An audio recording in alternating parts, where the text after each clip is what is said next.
Hi everyone, welcome to my YouTube channel Human Free. আজ আমার এই ছোট্ট অ্যাকোয়ারিয়ামটা তোমাদের সামনে নিয়ে চলে এসেছি। এর মধ্যে কিছু প্যারট আছে, কিছু অস্কার আছে। আজকে মেনলি বলবো আমার এই টপ ফিল্টারটা দেখতে পাচ্ছ। টপ ফিল্টারটার নিচে একটা সাদা রঙের পাইপ লাগানো আছে। সেই পাইপটা আমি কেন লাগিয়েছি? পাইপটা কিন্তু অনেক কাজের। টপ ফিল্টারটা আমি যখন চালু করবো তখন দেখবে অ্যাকোয়ারিয়ামের এই যে মাছগুলো যে পটি করেছে, পুরো অ্যাকোয়ারিয়ামটা আমার মাছের পটিতে ভর্তি হয়ে আছে। তো যে পটিগুলো করেছে দেখবে সব মানে এই ফোয়ারাটা যেদিকে যাচ্ছে তার বিপরীত দিকে, মানে অ্যাকোয়ারিয়ামের বিপরীত কাছে, তার কাছে সব ময়লাগুলো একের পর এক আস্তে আস্তে আস্তে আস্তে সব এসে ওই সাদা পাইপটার মুখের মধ্যে ঢুকে যাবে।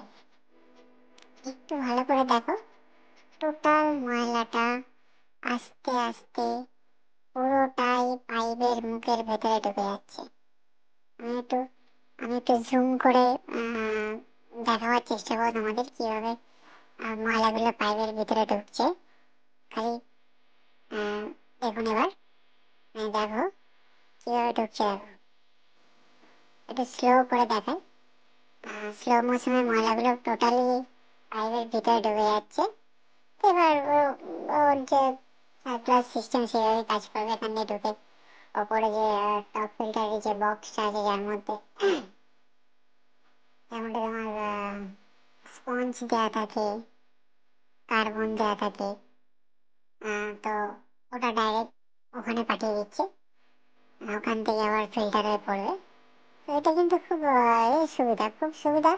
তুমি যদি টপ ফিল্টারের মধ্যে একটা পাইপ এরকম অ্যাপ্লাই করতে পারো, একটা বেশি বড় পাইপ না, তোমার অ্যাকোয়ারিয়াম যত বড়, মানে হাইটটা যত বড়, তার থেকে মানে টপ ফিল্টারটা জলের নিচে থাকবে, মানে পুরোপুরি জলের ভিতরে থাকবে টপ ফিল্টারটা, সেরকম হাইটের একটা পাইপ কেটে যেখানে হার্ডওয়্যার দোকানে গিয়ে দেখাবে পাইপটা, একটা পাইপ কেটে আর মুখে একটা এলবো লাগিয়ে দিলে খুব অনায়াসে জিনিসটা তৈরি হয়ে যাবে।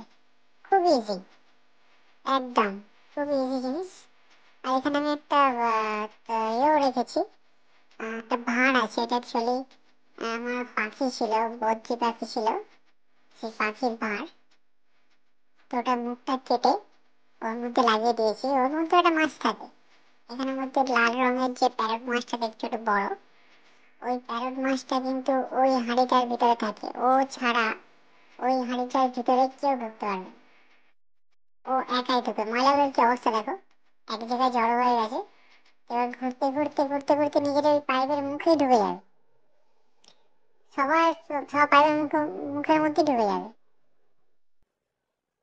তো প্যারটটার কথাটা বলছিলাম, প্যারটটা তো ওই হাঁড়ির ভিতরে একাই থাকবে। এখন তো ঢুকছে না দেখছি, মানে আমি যখন অ্যাকোয়ারিয়াম ক্লিন করতে যাই তখন অনেক সময় ওদিকে মুছতে হয়, ওটা ক্লিন করতে হয়, তখন মানে আমি হাত দিতে পারবো না, প্যারটটা এত পরিমাণে কামড়াবে ওখানে। তো তার জন্য আমি একটা নর্মালি স্কচ ব্রাইটকে লাঠির মধ্যে বেঁধে, ওকে ভালো করে বেঁধে ওটা দিয়ে একটু মুছি আর কি ওই জায়গাটা। কিন্তু বাবা, ওই স্কচ ব্রাইটটাই কামড়ে কামড়ে কামড়ে কামড়ে যে কি হাল করবে সে ধারণার বাইরে। তো যা ময়লা ছিল মোটামুটি অনেকটাই ও টেনে নিয়েছে, এখন একটু আছে, একটু ভিডিওর স্পিডটা একটু বাড়িয়ে দিয়েছি। তো দেখবে আস্তে আস্তে পুরোটাই ক্লিন হয়ে যাবে। এর একটা আমার কার্বন নিচে পড়ে গেছে, ওটা বারবার মাছে খেয়ে নিচ্ছে, আবার বের করে দিচ্ছে। ময়লাগুলো দেখো অনেকটা কিন্তু ক্লিন হয়ে গেছে।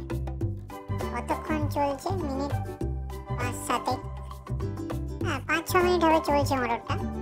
অ্যাকোয়ারিয়ামটা অনেকটাই ক্লিন হয়ে গেছে, এখন একটু বাকি আছে, তবে হয়ে যাবে। মানে খুবই অল্প সময়ের মধ্যে সারা রাতে মাছ তোমার ফিশগুলো যা পটি করবে, টোটাল পটিটা এক জায়গায় ঘুরতে ঘুরতে এসে পাইপের ভিতরে ঢুকে যাবে। খুবই ইজি বেশ একটা, দেখুন ঢুকছে, দেখুন ঢুকছে ঢুকছে আরামসে যাচ্ছে একদম স্মুথলি। অনেকটা ক্লিয়ার হয়ে গেছে, অনেকটা ক্লিয়ার হয়ে গেছে। মাছগুলো একটু শান্ত হয়ে গেছে। জলটা দেখো, জলটা দেখো আগের থেকে কতটা ক্লিন লাগছে। আর তোমার অ্যাকোয়ারিয়ামের নিচেটা কি অবস্থা ছিল, নিচেটা অনেকটা পরিষ্কার হয়ে গেছে। আমার অ্যাকোয়ারিয়ামটা একটু গ্রিন গ্রিন লাগছে। অ্যাকচুয়ালি উপরে সাদা লাইটই লাগানো আছে, ব্লু লাইট লাগানো আছে, কিন্তু নিচে যে অ্যাকোয়ারিয়ামটা যে রাখা আছে যার উপরে শোলা আছে, শোলার উপরে একটা গ্রিন পেপার দেওয়া আছে। অ্যাকচুয়ালি ডিপ গ্রিন না, হালকা যে কচি কলা পাতা রঙটা বলে সেই কালারে একটা পেপারের উপরে অ্যাকোয়ারিয়ামটা রাখা আছে। তার জন্য অ্যাকোয়ারিয়ামটা পুরো গ্রিন লাগছে, অনেকটা ম্যাক্সিমামটাই গ্রিন লাগছে। দেখুন পুরো অ্যাকোয়ারিয়াম পুরো পরিষ্কার। নিচেটা কত নোংরা ছিল, এখন অল্প একটু আছে, তো ওটা খুব তাড়াতাড়ি হয়ে যাবে। মোটামুটি 10 থেকে 15 মিনিট ফিল্টারটা চালালে আপনার অ্যাকোয়ারিয়াম পুরো ক্লিন, একদম পরিষ্কার করে দেবে। এই অস্কার মাছগুলো আমি নিয়ে এসেছিলাম 2.5 থেকে 3 ইঞ্চি। অস্কার আর প্যারট, প্যারটগুলো হচ্ছে ইম্পোর্টেড প্যারট, দামও নিয়েছিল ভালো। মানে অস্কার কিছু লোকাল আছে, কিছু ইম্পোর্টেড আছে, মানে ব্ল্যাক টাইগারটা ইম্পোর্টেড, কিছু লোকালও আছে। ব্ল্যাক টাইগারটার কালারটা কিন্তু দারুণ হয়ে আছে, অসাধারণ। প্যারটগুলোর কালার তো মানে কি বলবো, অসাধারণ লাগছে প্যারটগুলোকে। একটু দেখো এবার পুরো লাল টকটক করছে। Thank you for watching, tata.